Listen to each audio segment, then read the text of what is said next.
This all came about when Lightroom 4 came out.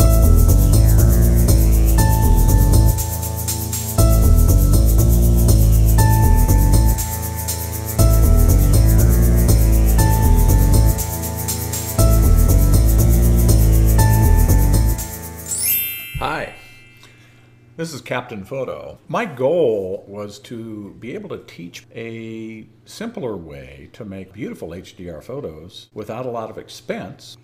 And it wasn't until less than a year ago that I was actually able to create this workflow because the software wasn't available until then.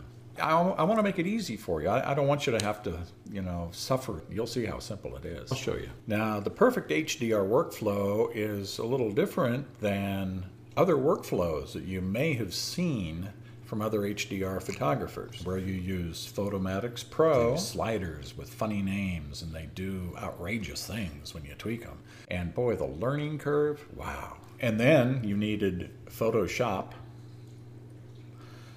and you needed a lot of time to learn how to use both of these pieces of software, because neither one of them is really that easy to learn. You've got to go into Photoshop to clean up all the artifacts and the blemishes and the faults of the image that inevitably occur from tone mapping within Photomatix Pro. You've got to go into Photoshop to clean up mediocre to ugly HDR images. On top of that, there's the expense. The piece in Lightroom that allowed me to come up with this workflow was the fact that Lightroom can process 32-bit floating point files natively. And then I remembered an HDR image is a 32-bit file. Photoshop won't even process that thing.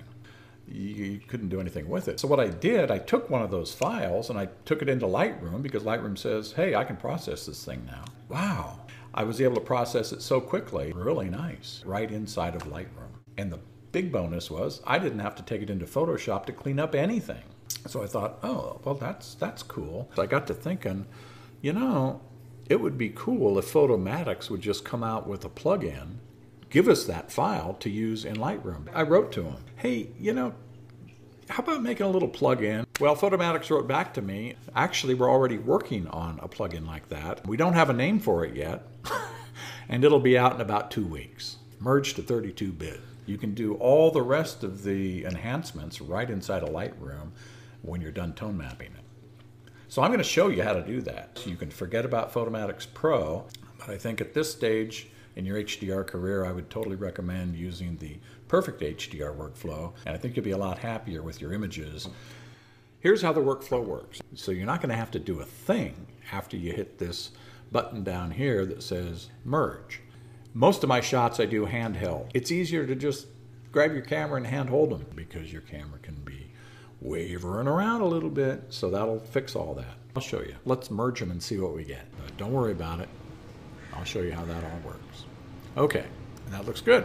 Really nice HDR image. Notice there are no halos. Halos are those ugly areas around high contrast points, but in Lightroom it's super easy. Voila, just virtually eliminate halos. Isn't that cool? Isn't that easy? That's Lightroom for you. This is a perfect HDR photograph now. You could do this in probably a minute, maybe 2 minutes. Are you surprised it's so simple? It's really amazing. It doesn't cost a lot of money, and it's easy. Neither one of those are the case in the workflows that the other HDR photographers are teaching, to where you use Photomatix Pro and Photoshop. That's tedious, big learning curve, and expensive. It's such a great opportunity for a real advancement, I think, in HDR processing. It brings HDR now into the realm of everybody. Merge to 32-bit.